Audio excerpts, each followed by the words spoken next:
കൊച്ചി വാർത്താ ചാനലിലേക്ക് സ്വാഗതം. ലോക്സഭാ തിരഞ്ഞെടുപ്പിൽ ജനങ്ങൾ കേരളത്തിൽ വിധിയെഴുതി കഴിഞ്ഞു.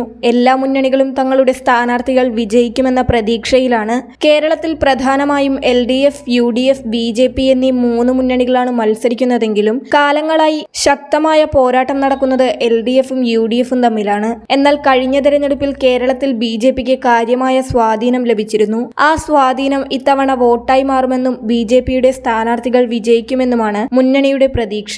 കഴിഞ്ഞ തവണത്തെ തിരഞ്ഞെടുപ്പിൽ കാര്യമായി വോട്ട് ശതമാനം കൂട്ടാൻ BJPക്ക് സാധിച്ചിട്ടുണ്ട്. ഇത്തവണ ആ വോട്ട് ശതമാനം ഒന്നുകൂടി കൂട്ടിയാൽ അത് ഇടതുപക്ഷത്തിനും വലതുപക്ഷത്തിനും പ്രതിസന്ധിയുണ്ടാക്കും. BJP കൂടുതൽ വോട്ട് പിടിച്ചാൽ അത് LDFന്റെയും UDFന്റെയും വിജയ പരാജയങ്ങളെ സ്വാധീനിക്കും. ഉദാഹരണം, BJPക്ക് കാര്യമായി സ്വാധീനം ലഭിക്കുന്ന മണ്ഡലത്തിൽ BJPയുടെ വോട്ട് കൂടിയാൽ അത് LDFന്റെയോ UDFന്റെയോ വോട്ടുകളിൽ കുറവുണ്ടാക്കും.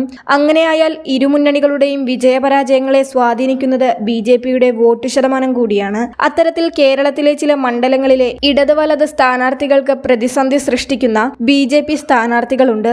ആ 5 മണ്ഡലങ്ങളും സ്ഥാനാർത്ഥികളും ഏതൊക്കെയെന്ന് നോക്കാം. തിരുവനന്തപുരം. UDFന്റെ ശശി തരൂരിനും LDFന്റെ പന്ന്യൻ രവീന്ദ്രനും ഏറെ പ്രതിസന്ധി സൃഷ്ടിക്കുന്ന സ്ഥാനാർത്ഥിയാണ് BJPയുടെ രാജീവ് ചന്ദ്രശേഖർ. ഒരുപക്ഷെ തിരുവനന്തപുരം മണ്ഡലത്തിൽ വിജയസാധ്യത വരെയുള്ള സ്ഥാനാർത്ഥിയാണ് രാജീവ്. BJPക്ക് ഏറെ സ്വാധീനമുള്ള മണ്ഡലത്തിൽ രാജീവിന് ലഭിക്കുന്ന ഓരോ വോട്ടും LDFന്റെയോ UDFന്റെയോ അക്കൗണ്ടിൽ നിന്ന് പോകുന്നതായിരിക്കും. അതിനാൽ തന്നെ LDF, UDF സ്ഥാനാർത്ഥികളുടെ വിജയ പരാജയങ്ങളെ സ്വാധീനിക്കാനും വിജയിക്കാനും BJPയുടെ രാജീവ് ചന്ദ്രശേഖറിന് സാധിക്കുമെന്നാണ് വിലയിരുത്തൽ. ആറ്റിങ്ങൽ. കേന്ദ്രമന്ത്രി V മുരളീധരനാണ് ആറ്റിങ്ങലിലെ BJP സ്ഥാനാർത്ഥി. LDFന് വേണ്ടി V ജോയിയും UDFന് വേണ്ടി അടൂർ പ്രകാശുമാണ് ഇറങ്ങിയത്. എന്നാൽ കഴിഞ്ഞ തിരഞ്ഞെടുപ്പിൽ BJPയുടെ വോട്ട് ശതമാനം കുത്തനെ കൂടിയ മണ്ഡലമായ ആറ്റിങ്ങൽ ഇത്തവണ LDFനും UDFനും ഒരുപോലെ പ്രതിസന്ധി സൃഷ്ടിക്കുന്നു. അതിനാൽ തന്നെ വിജയ സാധ്യതയുള്ളതും LDFന്റെയും UDFന്റെയും വിജയ സാധ്യതകളെയും സ്വാധീനിക്കുന്ന സ്ഥാനാർത്ഥിയാണ് V മുരളീധരൻ. പത്തനംതിട്ട. അനിൽ ആന്റണിയെ പത്തനംതിട്ടക്കാർ ഇരുകൈയും നീട്ടി സ്വീകരിച്ചു. പല അഭിപ്രായ സർവേകൾ വന്നപ്പോഴും LDFന്റെ തോമസ് ഐസക്കിനോടും UDFന്റെ ആന്റോ ആന്റണിയോടും അനിൽ ആന്റണി കട്ടയ്ക്ക് പിടിച്ചു നിൽക്കുമെന്നാണ് പ്രവചിച്ചത്.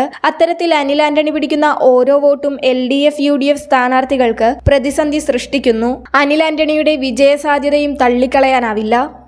ആലപ്പുഴ. കഴിഞ്ഞ തിരഞ്ഞെടുപ്പിൽ BJPയുടെ വോട്ട് ശതമാനം കുത്തനെ കൂട്ടിയ സ്ഥാനാർത്ഥിയാണ് ശോഭാ സുരേന്ദ്രൻ.